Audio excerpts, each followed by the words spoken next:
We've got a very crowded auction block. A 1957 Ford T-Bird convertible. This is a car that was restored by Minter's Thunderbirds, and they're well known as being perhaps the best Thunderbird restorers in the country. And the reason to buy a car from a name that you recognize is that there's some heritage that goes behind it. You can say that these guys, they know what they're doing. They're not just, this isn't the first Thunderbird they restored and they kind of figured out as they went along. So I'll be curious to see here, because we've got a 57, a 56, and a 55, all restored by them, all coming through one after the other. And they're up here on stage nursing and coddling these cars. All the fellows in the yellow and black shirts are from Minter's. The color is sea spray green, and it is all but indescribable.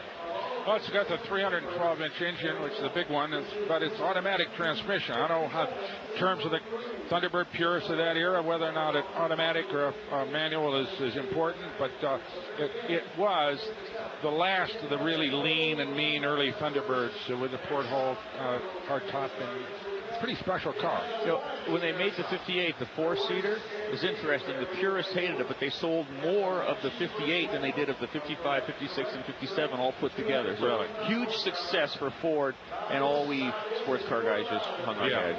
You know. And a failure in the collector market, I would imagine, now compared to these cars. Now, how about this, fellas? Looking at this engine and look at the coil wire. Comes up here, has a loop before it goes into the center of the distributor. That's a lucky loop. Seriously. Yeah, of course. I know what I'm talking about. We call that a granny knot. I'm going to get a reason for that, because I'm stumped again. Curious, and I don't mind admitting it. Well, you know, it comes from a strange land, you know. These guys have done these before, you know. Right. Everything you said to start with, I mean, it's immaculate. Right. Well, they're easy to spot, the guys from Minter's in those yellow shirts. What a great name for a restoration company. I've got it. The coil wire has a loop to eliminate static to the radio. There you go. I was going to suggest that, but sure you were. That would have been my first guess. By the way, that 135 large for that Corvette we just rolled off, Ray spray green. The interior is perfect, and it's the nicest shade of light sweet cream butter. It's unbelievable. But you know, it's not a hot motor. I mean, it's not the E-Bird with the 2 4-barrels or the F, the supercharged car. So what you're really buying here is the quality of the restoration. And the photographic documentation of every single thing they've done to it. I've got it sitting here in my hand, and they're very thorough, these people, very professional. They have taken a photograph of every single thing they did. Well, we said that it was an automatic transmission, but it sure looks like a 4-speed on the floor there. It is an auto. It is? Yeah. Okay. Definitely. This is neat. We see a lot of cars with fake hood scoops, like the Stinger on that 67 Stingray that went by. This hood scoop is blocked off, but on the under hood side, there's a sticker that says remove cover for summer operation.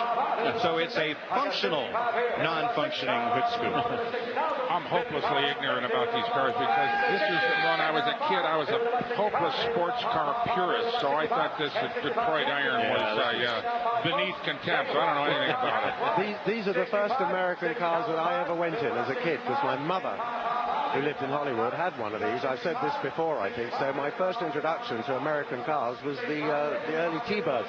And of course, the brilliant thing coming from Great Britain to Los Angeles in the early 50s, you had rock and roll on the wireless. My God, it couldn't get better than wireless. Well, that explains the accent. Yeah.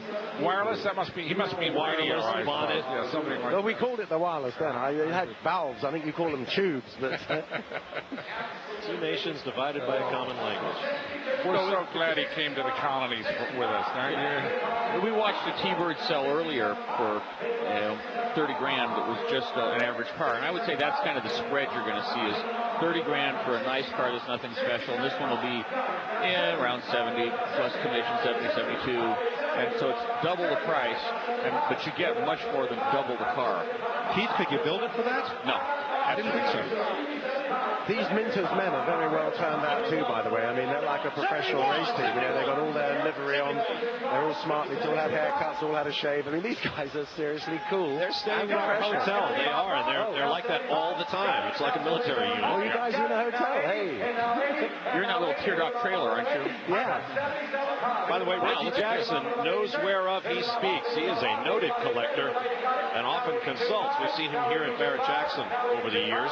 Yes, indeed. Working with people. Muscle cars are his specialty, I recall. But he also had a group of Ferraris here last year. It's worth 80 grand. This is a very strong number. It is. That's got the wire wheels. That was an option, of course, which looks rather pretty, I think. Does it have power windows, Alan? No, they're on a wind-up handle. But all the interior trim, all this T-Bird embossed trim on the inside of the doors here, that's all been done as well. I mean, beautifully turned out. I am no great T-Bird expert, but even the carpet looks like the factory fresh stuff they would have put in new. Well, you can buy all that stuff as repop, but the key is buying it that's done in the right quality material and then installing it properly, so it doesn't just look like a seat kit that you've stapled on with your mother's glue gun or something. They call it sea spray green, and it's such a classic pastel color of the middle 1950s. I mean, it says 1950s so eloquently. The attention to detail under hood is pretty neat. A lot of folks will have the hang tag here for the antifreeze, but you don't often see things like some of the assembly stampings, the little rubber stampings that are on here during the assembly process. Great detail. Reggie, Mr. October. Who calls a football team the Arizona Cardinals? You don't come from a state, you come from a city. The Charlotte Panthers.